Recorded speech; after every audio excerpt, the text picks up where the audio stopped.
It's nearly Christmas on the Victorian farm. Ruth Goodman, Peter Ginn, Big tree. and Alex Langlands are putting on a banquet for the entire estate.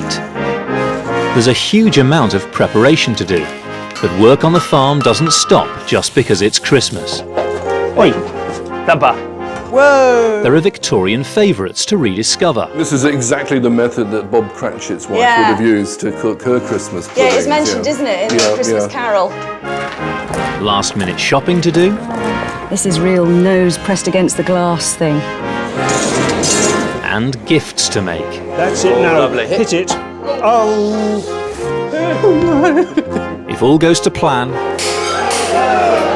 they can enjoy the Christmas feast with their landlord, Mr Acton, and the people of the Acton Scott estate.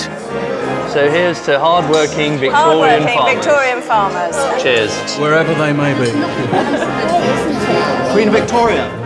Queen Victoria.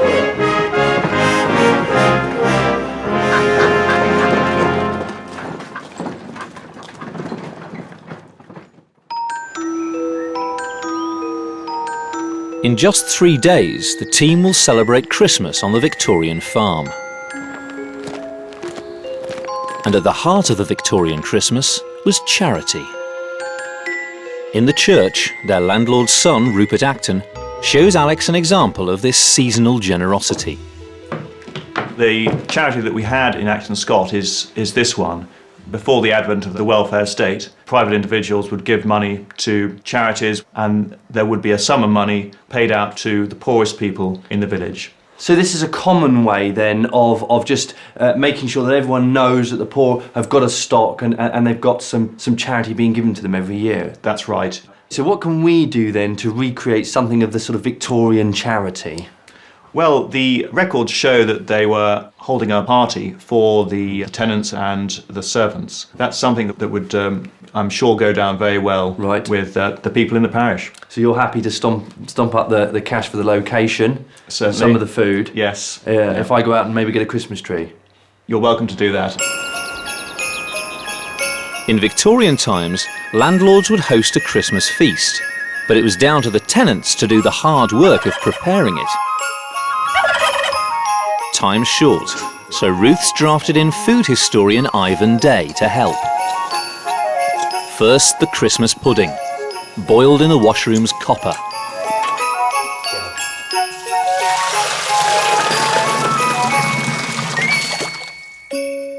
This is exactly the method that Bob Cratchit's wife would have used to cook her Christmas pudding. Yeah, it's mentioned, isn't it, in the Christmas Carol? While the water boils, Ruth and Ivan make the pudding.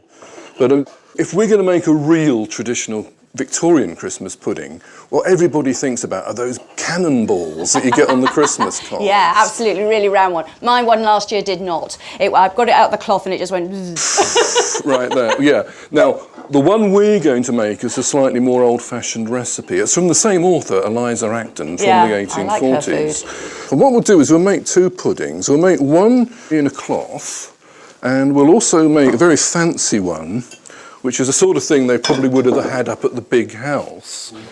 Oh, that's This is a pretty. cake mould, a lovely Isn't that pretty? 19th century cake mould. You can use it, you can put your mixture in there. Okay. When you see Pudding. pictures of Victorian posh dinner parties, they're full of things like that on the plate, aren't they? They really like those sorts of very elaborate, standy-uppy shapes. Like modern Christmas puddings, the Victorian version was packed with expensive ingredients like dried fruit and candied peel, mixed with flour and suet. But it had an unlikely origin. The earliest Christmas pudding, I think, that was eaten, which we have records of in this country, is something that was called a hackin, or a hack pudding. And it had to be ready for Christmas morning breakfast. And what it was like a Christmas pudding mixture that was actually boiled in a sheep's stomach. And everyone, when they hear that, think of the haggis, really. Yeah. And this is really, in the haggis family, a Christmas pudding is a sweet haggis, basically. Well, they're often called puddings, aren't they? When you think of black pudding, you think of white puddings. Anything that's boiled in a casing is called a pudding, isn't it? Yeah, but the thing is, though, cleaning out pig's intestines for white puddings or a sheep's stomach It's for a a messy haggis job. is a horrible job. So some wag decided to boil it in a bag, but the haggis really is the forerunner of the Christmas pudding. So we've got to put in some liquid ingredients, and of course the really important one is the brandy wine, or brandy. And this is quite interesting because a lot of modern cooks reading this Victorian recipe would see that you have to put 4 glasses of brandy. It says wine glasses of brandy. And of course, a Victorian wine glass Is that big? is that big. And then we'll put the spice in. Nutmeg and cinnamon are added to the mixture. That's the smell of Christmas Eve. Drop that in, like that, and just give it a gentle push so that the air comes out. Oh, look at that. Perfect quantity and everything. Yep. We're not just a pretty face. Not just a pretty face. And then for everybody else... You're actually going to form it into a ball shape Right, anyway, before it you goes see. into a basin. Yeah. Now, of course, a All your pudding best cloth is a much better thing than a sheep's stomach. We're going to now tie that, and we'll tie that tightly. Okay. Whoa! Oh, we're definitely boiling. Pudding time. The pudding cooks in the copper. There you go. Now, look at that is- boiling. Well, there's enough room in there for about 6 of them, but we'll just pop that in there. Perfect. Okay, now that is going to have to stay in there for 6 hours, believe it or not. Who said the Victorians didn't have saunas, eh? Isn't this nice? So if we have our anvil there, fire, tools, Anvil down here, yeah? Yeah, I think so. Will we get that next? Yeah. Work on the farm doesn't stop for Christmas. On the floor here? Yeah. For the last few weeks, the team's been busy restoring the estate's blacksmith's forge. This was where the estate's ironwork was done, from tools to hinges to horseshoes. Yes.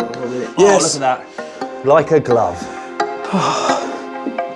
The success of the forge relies on creating a fire hot enough to soften iron, and that means temperatures of 1,500 degrees Celsius. So Peter rebuilt the chimney, while Alex fitted bellows to blow air through the fire. Blacksmith John Herbertson has come to help the boys light the restored forge for the first time in half a century. Hi, John. Oh, hi, John. Hello. How are you going? Okay, yeah, the bellows are in. That looks like it's working. Peter's just filling up the cooling system. Let's get this up. Blacksmiths use a special type of coal, coke. You can fill it right up because your coke is your fire, it's also your source of fuel, and it's your working surface. Right, okay. How's that? That's fine. So here we go, John. This is the first time this fire hole is going to have seen fire. With interest. In a long time. That's it, I get it in there. Myself and Alex, we've been working really hard to just get this place ready. And it's great to see it finally being used. Very gently, that's okay. Just nurse it. Noisy old bellows, aren't they? It sounds a bit like you snoring, Peter. Ah, look at that. That's the Getting a fire. bit of It's fire. going. Just don't choke it off, Alex. Yeah. Okay, we'll get the coke on the fire now. Okay, Just try and leave at least one hole for a tongue of flame to come out. so that's banked up there, John, and I can actually hear there's a different sound now. Okay, that's fine, it's fine. But you can give it a bit more welly on the bellows now, Peter. Yep. Bit of elbow grease Yes. there. Keep it going. They're quite slow filling up. Yeah, never mind the filling up. Pump it and keep that top one high up, almost touching the bar. That's looking pretty healthy now, so you can just keep pumping, Peter. Shove some more coke on it, Alex. And that's it, you're away. How you feeling, Peter? Good. Really good. Now the moment of truth. Just how good are the bellows and the chimney? Will the fire get hot enough to soften iron? Most forging, the hotter the better. So we're looking for at least yellow. And frankly, sometimes you want it almost white hot. Don't like that sort don't of thing. pussyfoot, you won't hurt anything, that's it. I mean, I'm always very Oh, yeah. tentative around fires, but you can actually be quite robust. Oh gosh, with. yes, you've got to be. Could it get too hot, though? Yeah, it can burn. which we're about to do, just to show. There you are, you're burning. Wonderful. Well, that really proves the fire is good. But that burning is basically saying to us that we're getting the heat that we need. You've got all the heat you can get out of that fire. Right, so we've got a working forge now. We just need to pick up the skills. Yes. After half a century, the forge is up and running and open for business.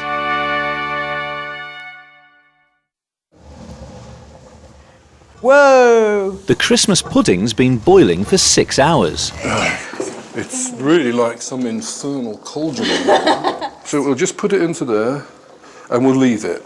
Okay? Right, let that settle. And let it just firm up a bit before we actually put it onto a plate. Let's get the fancy moulded one out okay. first. Well, yeah, I think you should do that one. I don't think I'm... Well, it's the most nerve-wracking business. Just turn it upside down and hope. So let's just see what happens. And they don't just drop out usually, they take a little bit of persuading.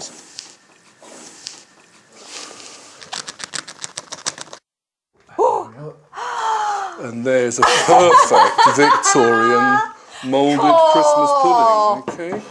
That is spectacular. Yeah, fantastic. That hasn't been done for a long time. Right. Next, the cannonball. Can you smell that? It's I can. Wonderful, I can. isn't It smells fantastic. So what we're going to do is we're going to put the plate on and do a sort of Tommy Cooper type thing, but we'll have to do it very gently. Okay, and then if I can just lift that off. Now, what we've got to do is just tease off the cloth very gently like that. And there's your perfect Victorian cannonball, as illustrated in all of the Christmas cards and all of the books. Little sprig of holly. Okay.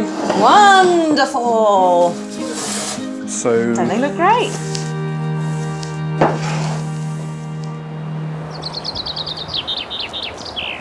Head down. At the forge, the first customers arrived. The estate's shire horse, Clumper. Right, we ready to go? I'll get him tethered up. Clumper needs reshoeing, a job for a farrier. Tom Williamson is a farrier with over 40 years' experience. His first job is to remove Clumper's old shoes. You know, this building really was, if you like, the beating heart of the village. You know, so much would be going on here. In themselves, the crafts were so important to the village, but of course at the same time, because everyone was coming here, it was also quite a gossipy place as well. So it really is a kind of an essential place in any Victorian village. Horses' hooves are like fingernails, growing up to 1 inch a month. And this new growth must be removed before fitting new shoes. So, Tom, to shoe or not to shoe, that is the question. Why do you have to shoe horses? The wagon that he pulls, the four-wheel wagon, weighs a ton before they put anything in it. The pressure and the friction on his feet would be tremendous, and he would soon wear them down and he would soon become lame. So to protect the foot from excessive wear, we put a shoe on. If they're not doing that much work, they really do not require shoeing. How's it looking? Fine. Heavy horses like Clumper must be reshod every 6 weeks, with brand new custom-made shoes. Into the first bend. Goes cold quite quick. It's like the devil when it catches you in the eye. And I notice you're doing all these holes by eye. Yeah. Is that something you just get from experience? Hopefully.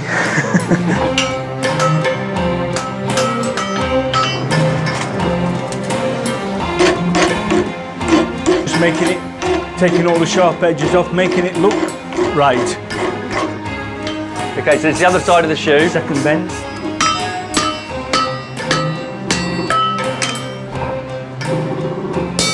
And now it's beginning to look like a shoe.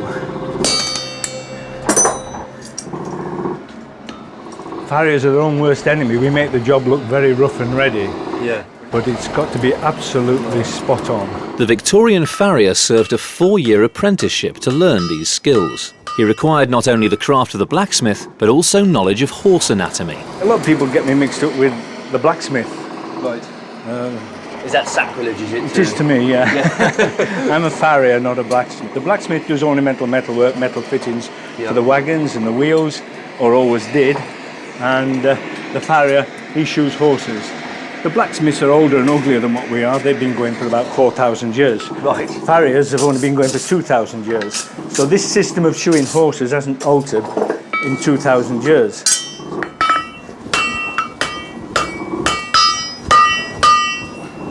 What do you think of our forge? How's it going so far? Is it all right? Great, yeah, it's going well.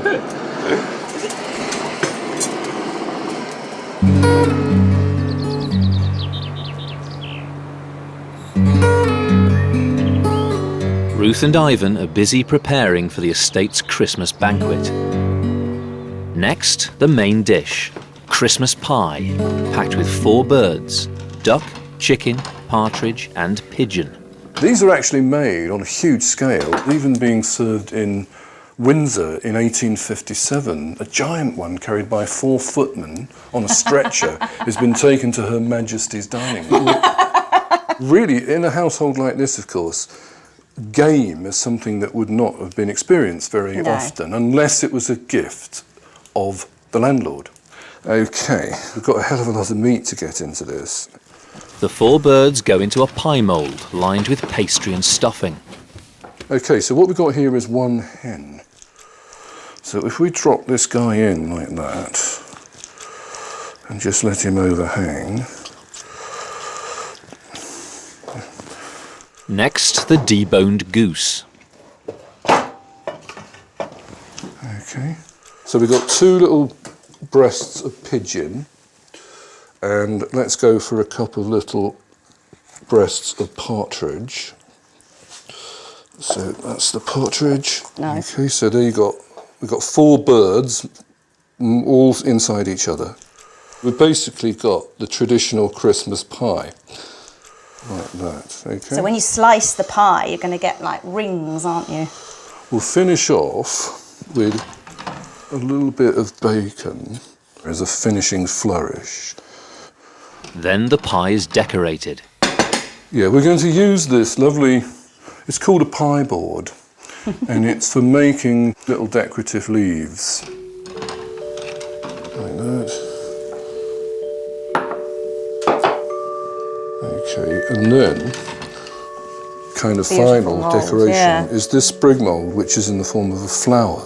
Just push it in really hard like that, and then... It should, in a perfect world, just pop out. Hey! There it is. And it did! Okay. Oh, it's really pretty. Pop it on the top. So that's basically the Christmas pie. The pie is eaten cold, so once cooked it'll be kept on the pantry's cold stone until Christmas.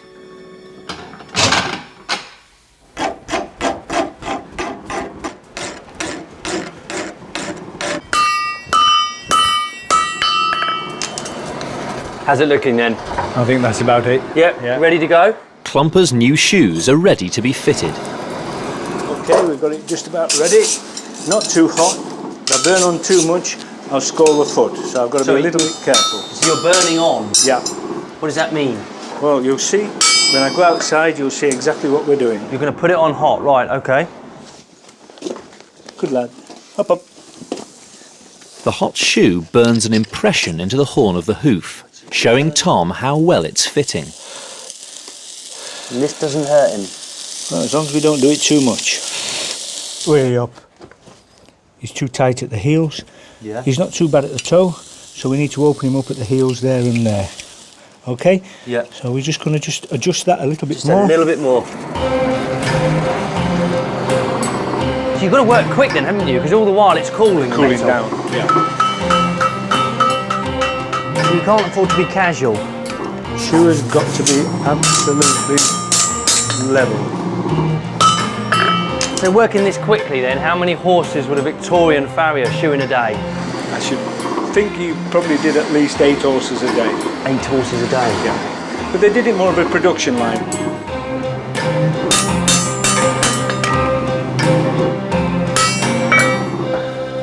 After final adjustments, the shoe's ready to be nailed to Clumper's foot. Up, up. Come on, Clumps.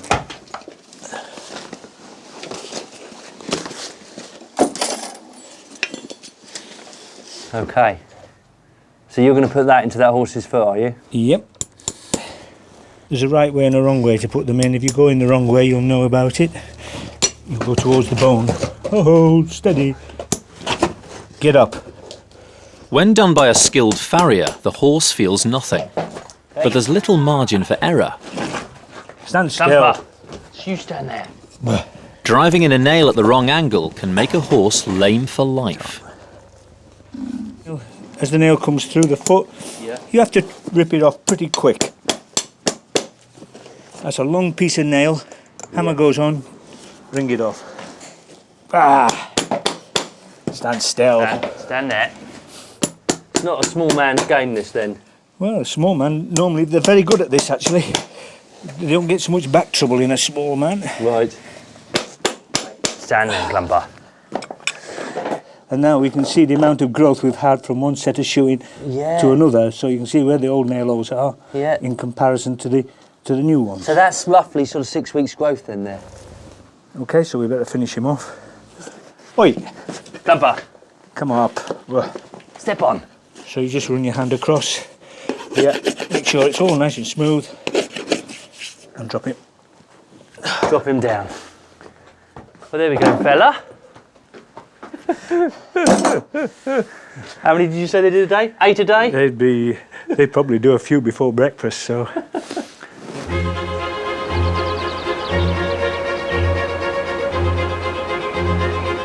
It's now just 2 days before the Christmas feast. Oh, it smells absolutely delicious. Ruth and Ivan have already done some food preparation, but there's still plenty more cooking to do, as well as the hall to decorate. Alex is scouring the estate to find a Christmas tree. This is the full complement of the woodman's tools, short of a billhook. I brought them all because it's going to be pretty difficult to get this tree out of here. And I've had my eye on this one here, so I'm hoping it's going to come out easily.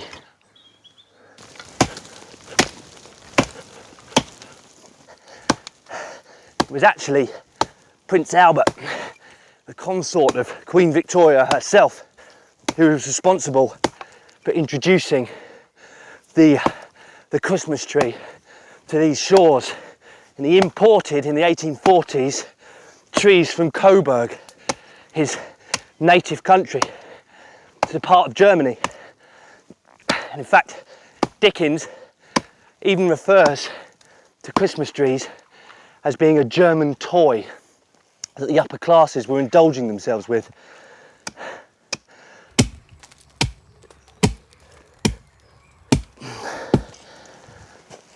Listen, there he is. Beauty. And there we have our Victorian Christmas tree. As well as the Christmas tree, the Victorian age saw the birth of another institution, Christmas cards. Collector Jackie Brown has brought a very special Christmas card from 1843 to show Ruth. Sir Henry Cole, as he became known as. You've got the first Christmas card, haven't you? I have, Ruth. Here it is. That's the real thing. This is, the very yes. first Christmas card. Yeah. That's quite impressive, isn't it? It was all sparked by an idea by Henry Cole, who became Sir Henry Cole. And he was one of the leading entrepreneurs of the Victorian age, and kind of finding himself a bit pushed for time to do his normal habit of writing letters to all his friends and family at Christmas time. He called in an artist friend of his, John Horsley, and said, could you come up with a good image that we could use, which is this. And it's really interesting, and there's no religious imagery there at all, is there? It's all about, like, there's the ivy decorating the whole area. You've got people sitting down to a big Christmas dinner, drinking loads, eating loads. There's a Christmas pud and lots of wine. And then, what are these images It's feeding and clothing the poor and needy. Right, really. so charity, family, feasting, decking the halls, not a lot of God. No, and it caused real problems with the Puritans of the age, because they took exception to this imbibing of alcohol. And actually, for that reason, there are in fact only 10 left in the world. The Puritans went around destroying them, saying that they were bringing down society. Not the true spirit of Christmas, as people would still say. Despite the protests, the Christmas card industry boomed. By 1877, in Britain, 4.5 million were being sent every year.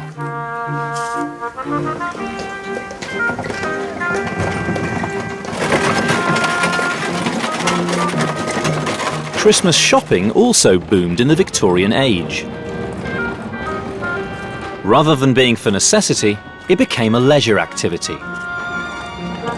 Ooh, look at these pans. Peter and Ruth have come to Blists Hill Victorian town in Colebrookdale for some last-minute presents.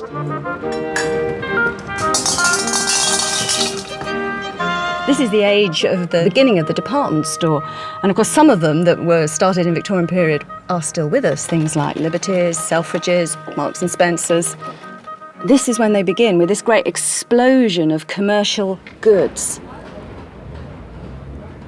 A speaking picture book. These sorts of really, really beautiful Victorian toys are popping up all over the place at this time in history. There was a great explosion in the amount of toys commercially available to the Victorian purchaser, but only the Victorian purchaser with money, quite a bit of money. These sorts of things were really quite expensive, upper middle class toys. Nobody working on a farm could possibly afford to buy these for their children. This is real nose pressed against the glass thing. While Ruth window shops, Peter heads to the town's foundry to buy more fuel for the forge. Here, 3 centuries ago, the extraction of iron from its ore using coke rather than charcoal was perfected. This new efficient method meant iron could be produced cheaply on a huge scale. Cast iron was the plastic of the age, kick-starting the Industrial Revolution.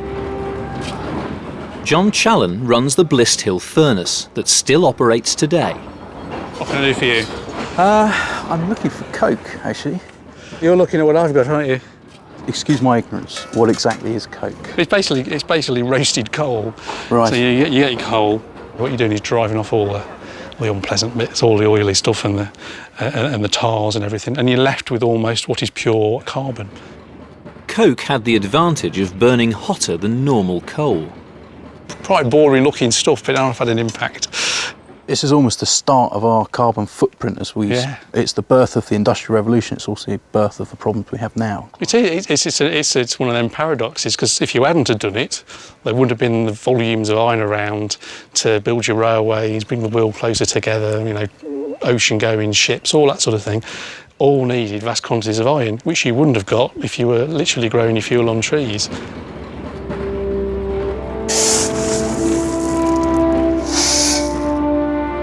The iron of the Industrial Revolution connected Britain's towns with railways, giving us a far-reaching postal system. Good morning. Good morning, Mum. I'd like to send some Christmas cards, please. I wondered what sort of stamps I'm going to need. Well, the Christmas card rate will be a halfpenny per card. Oh, that's not too bad, is it? How many have you got? Dave Gaval of the Blists Hill Post Office believes this is the reason why Christmas card sales soared in the Victorian age. 1, 2, It's really quite cheap, isn't 3, it? 4, 5. Yes, it is cheap because in 1870 the new postal rate was introduced, which meant now that you could send Christmas cards for the price of a postcard, which was a halfpenny. Prior to that, it would have been costing you a penny. An absolute boom in the amount of Christmas cards. And that at this sent. rate, it really is something that every working class person was in a position to afford, isn't it? It makes being able to communicate over long distances really in the reach of everybody now. And when you think about the world being made smaller by mass communications, this is where it starts, isn't it? With the post office. This is the first great leap of making the world all interconnected. Oh yes, it was so very important. Well, thanks ever so much. Thank you for your business, madam. Thank you. Merry Christmas. Merry Christmas to you too.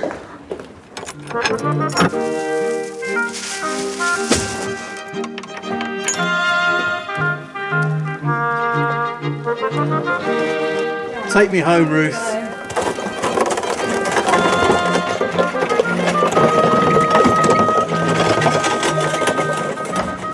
How's it going? Very well, Peter, very well. It's getting complicated. More Coke. More Coke. Excellent. Good. We'll need that. Got a 1/4 ton. Shop-bought presents were too expensive for Victorian farm workers to afford, so Alex and Peter have had an idea.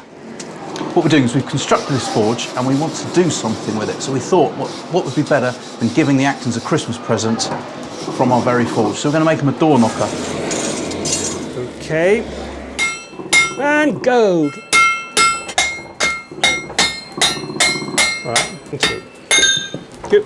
You just have the nice, gentle, relaxing strokes of the bellows and the sound of the fire, and then it comes out and it's like furious hammer and tongs, and then in it goes again. And you can just relax for a little bit. And that's the origin of the expression then? Going at it hammer and tongs? Yes. Bang, bang, bang, bang. Okay, quick, go. So I suppose, it's quite easy to think of a blacksmith as a guy who just smacks metal, but it's quite hard to really picture the real versatile kind of sort of range of jobs he would have done. Blacksmithing was the king of all crafts. That once the village had its blacksmith, then the carpenters could have metal tools to cut the wood with. There could be implements for the fires, implements for the houses, everything made. And the blacksmith was the man who did it, so he really was the leader of the pack. I think somebody mentioned pulling out teeth. Dentistry. I guess he was the man that would have the tongs. I don't think I'd like this blacksmith going at my teeth. How's it looking, Peter? Looking good. So we're ready.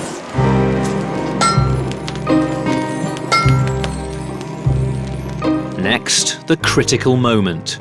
Joining together the two main parts. Peter's got just one chance to get it right. In like that? Get it in, shove it in. Okay, now start snapping it or bending it. Keep it in, don't let it pop out. That's it now. Lovely. Hit it. Oh! Right, wait. Get it. Have you got it? Yeah. Right, just drop it in. Drama in the forge.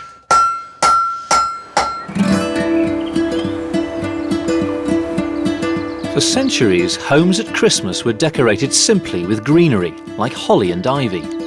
The Victorians changed all that with brightly coloured decorations. See you. Debbie Bamford's come to show Ruth how the Victorians created brilliant colours, not from chemicals, but from nature. Be fine. So we're going to start off doing the yellow, right, which is this plant here.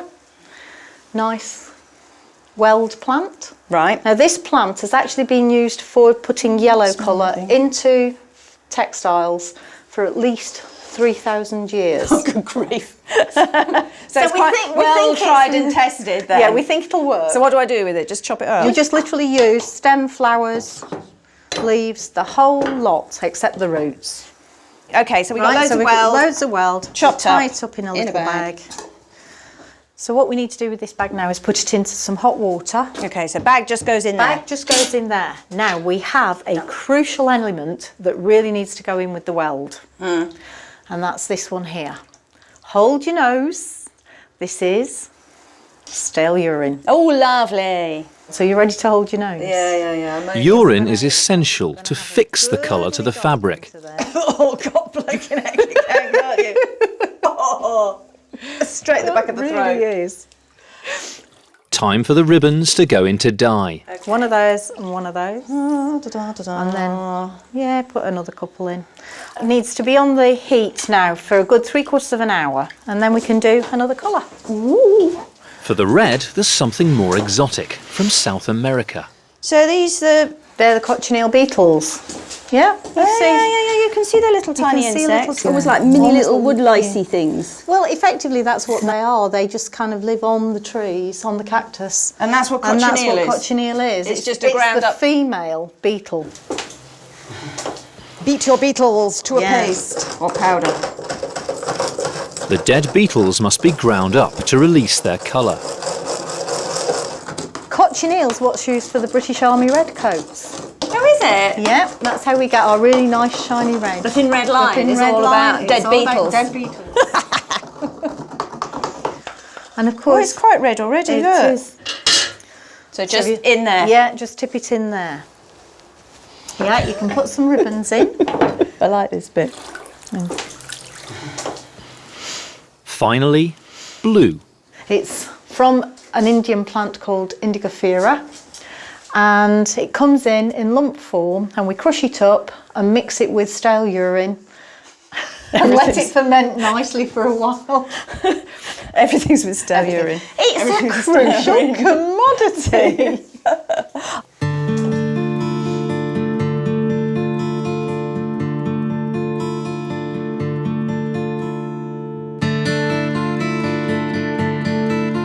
Leave it out in the air and see it turn blue. And then This is going to change colour? It will actually change colour. If you keep watching it, can you see? Watching. Oh yes it is. It's more turquoise now. It was definitely green before. You had me worried. We just leave it out And then in that's the it. air. We just leave it out in the air. Yeah. So I just drop it over my clothes area.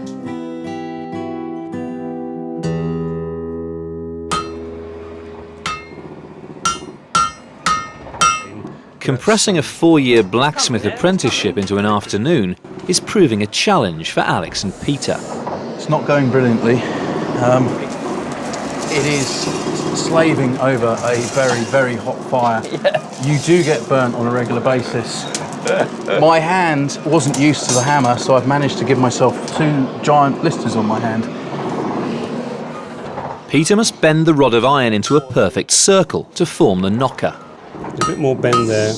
It's a pretty misshapen old bit of kit that. Get it really hot. In theory, you get it so hot you could almost do it with your bare hands.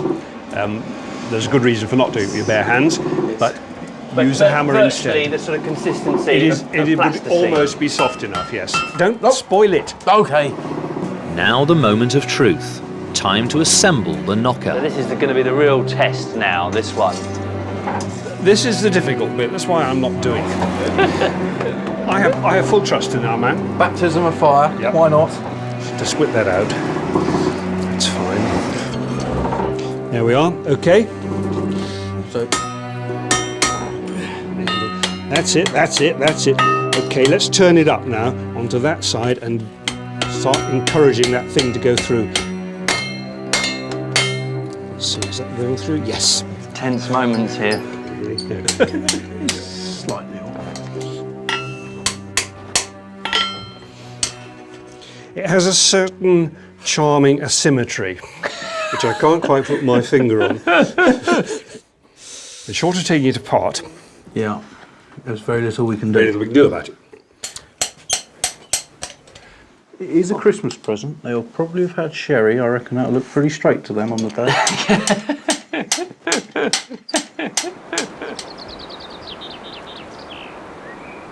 The yellow and red ribbons have been boiling in the dye for an hour. Yeah, Too shall hot, we? is it? You all right? Yeah. It's time to see if the process has worked. Okay. There we go. It's yellow, isn't it? Just give it a bit of I think that comes out of a plant, just pure and straight. I know. A plant and some that's, wee. that's actually a weed. We just chop it down and throw it away normally. Just give it a bit of... Oh, I think the cochineal actually smells Well, that more. looks strong. Oh, good grief. Oh, good grief. Dear. That's quite a colour, isn't it? That's the colour of Christmas, that is.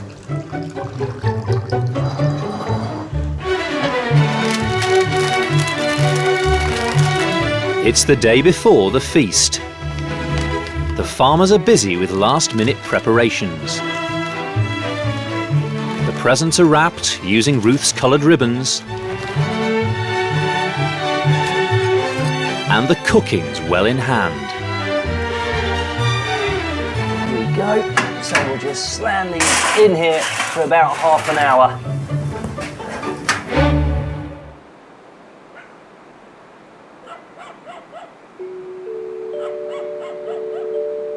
Tomorrow's feast will take place here in the village hall.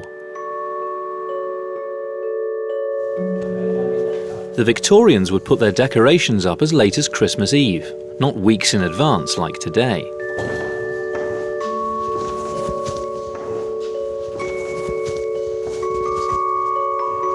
Alex's Christmas tree is in place, and Peter's decorating it with sweets and candles.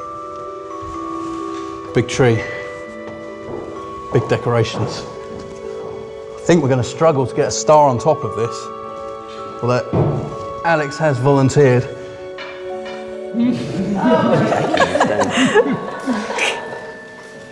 So all of these Christmas decorations that we've been making, of the way to make them, the instructions have all come out of magazines of the period, Christmas issues usually, which give advice on how to make your home beautiful at this time of year. I'm melting a load of sealing wax because we're going to make our own holly berries. If we haven't got quite enough, this is recommended in Castle's Household Guide as how to make your own artificial holly berries. You melt a load of nice bright red sealing wax and then you cover peas in them. Come on, get covered. My little holly berries. This is really quite a towny thing to do. I mean, out here in the countryside, it's relatively easy to get fresh holly berries. But if you lived in the town full of coal smoke, it was pretty hard to get greenery and seasonal colour to decorate the house, so people made artificial ones. I'm going to stick a wire in so that we can attach them to whatever it is we want our holly berries on. One little teeny holly berry. I've chosen to do a Christmas motto, and essentially it's a kind of friendly Christmas greeting for when people enter the hall. It's got to be in a prominent position, and I've meticulously cut all this out and using the good old flour and water to make myself a paste to stick on the letters. Now all I now have to do is to make sure they're nice and straight. The recommendation for this motto is to decorate each individual letter with pieces of rice so that the letters are entirely covered by rice. But anyone who's got that much time on their hands clearly isn't a farmer. I'm following another Victorian trick for decorating. That's, I suppose it's a bit like glitter. I'm gluing ground or crushed glass on the edges of my leaves and things to imitate snow. Look at that, all glittery. I think this one's the prettiest though, I like this one. Isn't it? Looks like something that you'd get out of a sort of modern retailer's shop, wouldn't it? In a special tacky sort of way. Yes, and of course we have the Victorians to blame for tackiness, not being renowned for their taste. And there we are. Christmas welcome to you. Oh no, I've glued it to the table. Glued it to the table.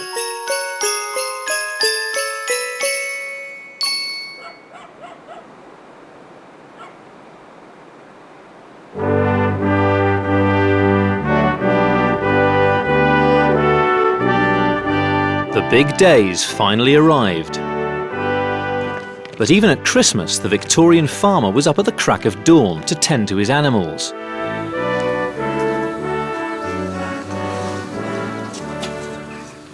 To feed Clumper, they're using the hay harvested back in July. Right, should we get all that hay down? Yes, let's get some of that well-earned hay down. It fills me with great pride to be able to feed him some of our own very own hay. It's one of those sort of special moments on the farm, really. Is that enough then, Peter? That's plenty, Alex. That's definitely a double ration for Christmas. Yeah. Well, Merry Christmas, Clumper. You certainly earned it.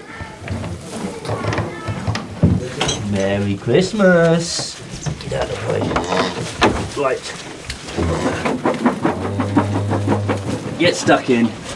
There is a Christmas tradition that you always give a double ration on Christmas Day.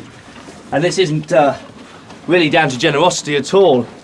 It's just that so when it comes to Christmas evening and you've had too much to drink, you don't have to worry about going out and feeding the animals. So that's their Christmas ration for the day.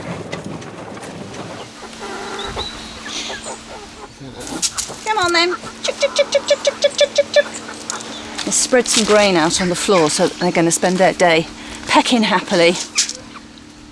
This is traditionally a day as well in which perhaps even if you only do it the one day of the year, you actually feed the wild birds too. People just felt it was the time for goodwill to all God's creatures. So sparrows and blackbirds were fed when perhaps the rest of the year, the only time they would be fed is if you were trying to catch them to eat them.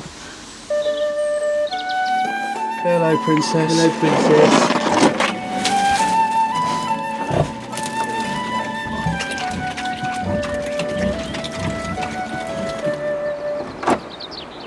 One of Britain's leading experts in folklore, Professor Ronald Hutton, has come to the farm to celebrate Christmas.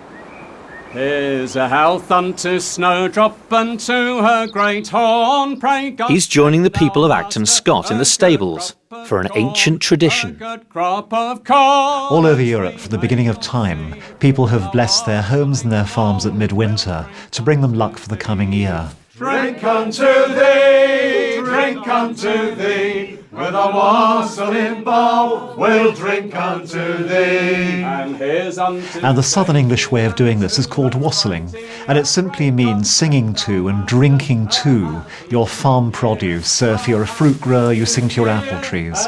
If you're a cereal farmer, you sing to your cornfields. And if you raise livestock, you sing to them. Drink unto thee, with a wassailing bowl, we'll drink unto thee. Drink unto thee, with a wassailing bowl, we'll drink unto thee. Before the Christmas feast, Alex, Peter and Ruth have been invited to Acton Scott Hall for drinks with the Acton family, as thanks for their work on the estate. Shame they've got a fire going in there. Ah! Welcome. Hello, Mr Acton. Hello, Mr Acton. Merry Christmas. Merry Christmas, Mr Acton. Merry Christmas, Mr Acton.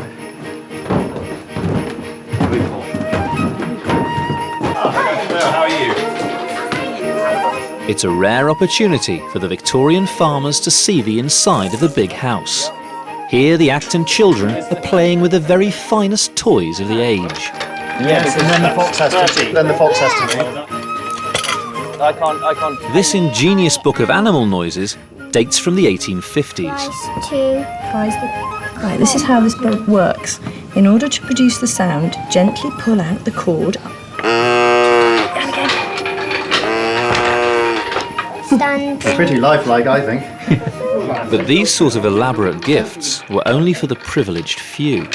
For most ordinary Victorian children, of course, it was whatever your mum and dad could make for you out of scraps of nothing in any spare moment they had. So, for most children, they were, as they had been for centuries, toys were just whatever you could find at hand and whatever you could make.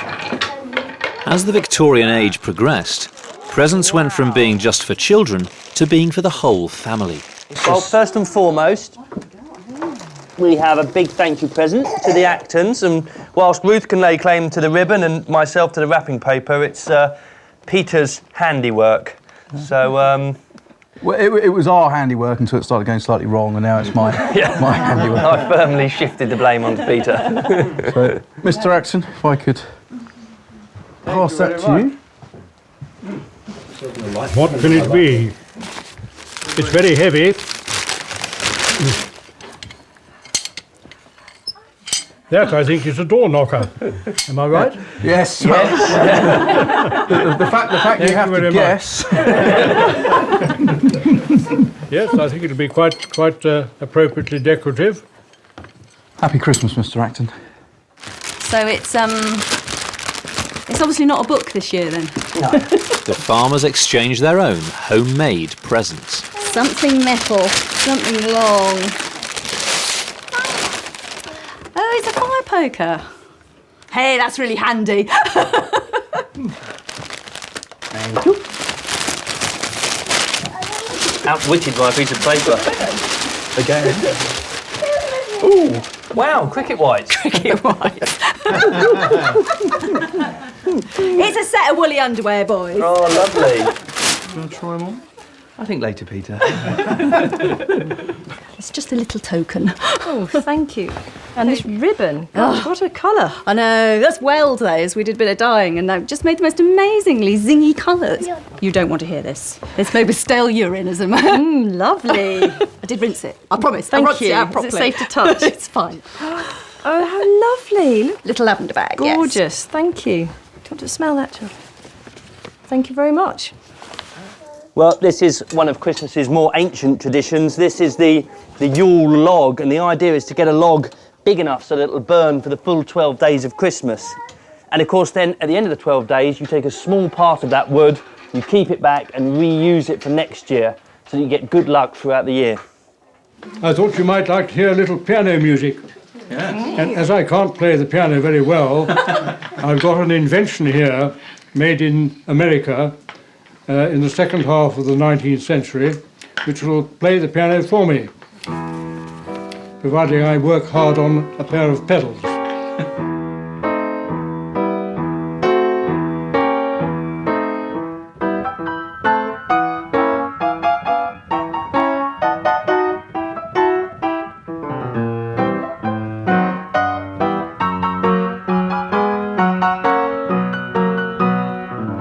I've got a small present for you all.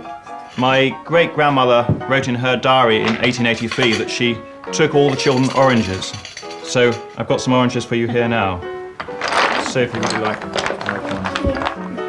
Yes, and providing some well-earned vitamin C, I think. Thank you very much. Farm labourers. So I suppose it would have been quite an exotic fruit. It's hard to think of it as a sort of special thing these days, isn't it? We're all so used to oranges. But I expect, you know, many Victorian people saw one a year. Yeah. Delicious.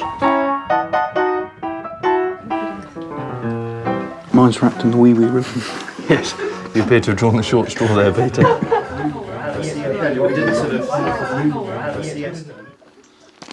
Next, they head to the estate's church.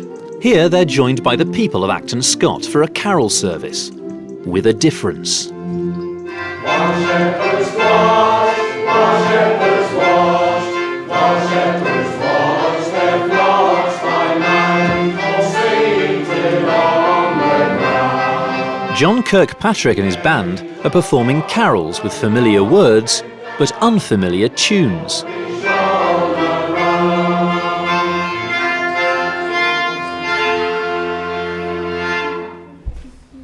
In a poorer parish, you'd just have the village band would play for the village dance on Saturday night, and then they'd come to church Sunday morning and play for the hymns and psalms and anthems, often very much the worse for wear, from Saturday night. And they got slung out because they were too unruly and drunken. The church took action and banished these unruly bands, replacing them with organs, playing the standardised music we know today. A different repertoire was introduced that the organist would play in a very well-behaved way, and some of these old carols with the old band arrangements were lost, so it's nice to renew these with this ensemble today. This is the first time these old tunes have been played here for over 150 years.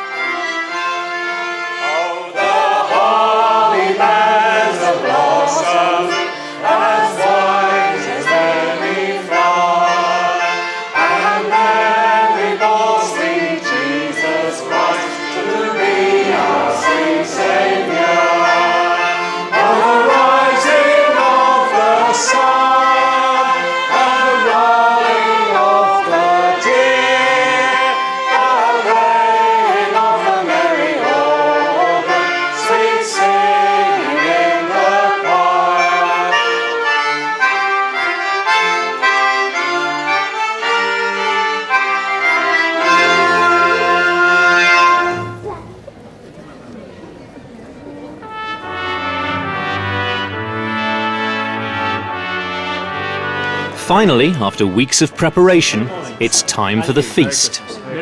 At the village hall, Mr Acton and his sons, Francis and Rupert, greet their tenants. What you're seeing here is the Victorian version of something thousands of years old. The lord of the manor, the owner of the land, feasting his tenants at Christmas. Merry Christmas, Tom. Nice to see you. The ancient Romans did this. It happened all through the Middle Ages. And this is the very last generation in which it's going to happen. Merry Christmas, Peter. And what's more, the charity goes beyond this table, because the really poor people will get presents in their houses of food or money at this time. But only the respectable actually get to eat with the Lord. As is... Welcome, friends and neighbours, to this Christmas dinner.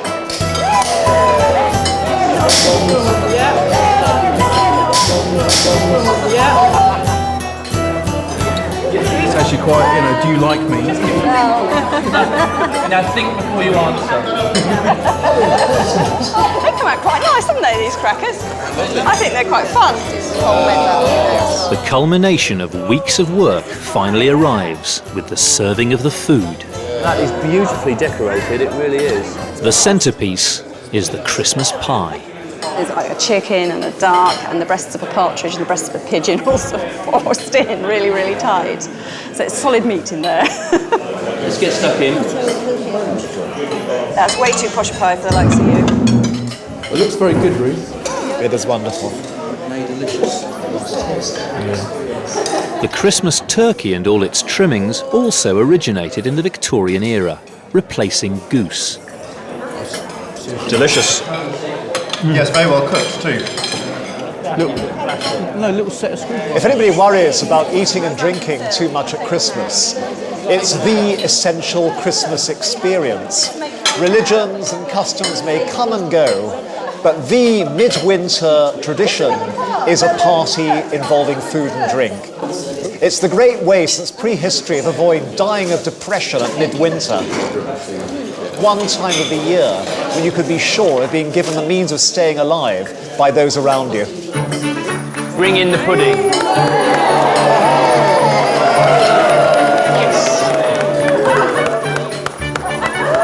The leaning pudding of pizza.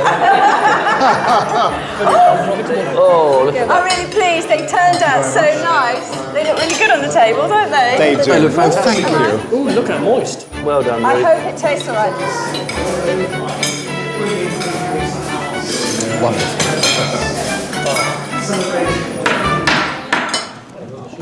Friends, can I ask you to stand up for a toast to our Queen?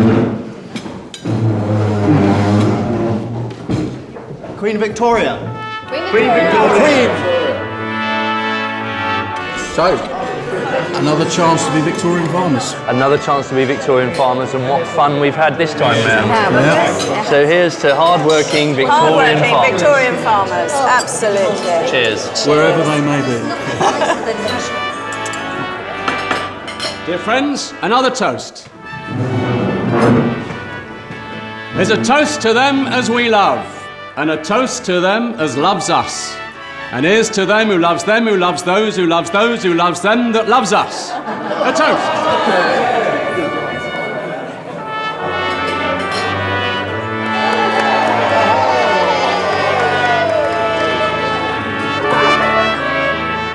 Inject some Victorian magic into your Christmas as Alex, Peter and Ruth show you how to make gifts, food, decorations and more. Go to bbc.co.uk/Victorian Christmas.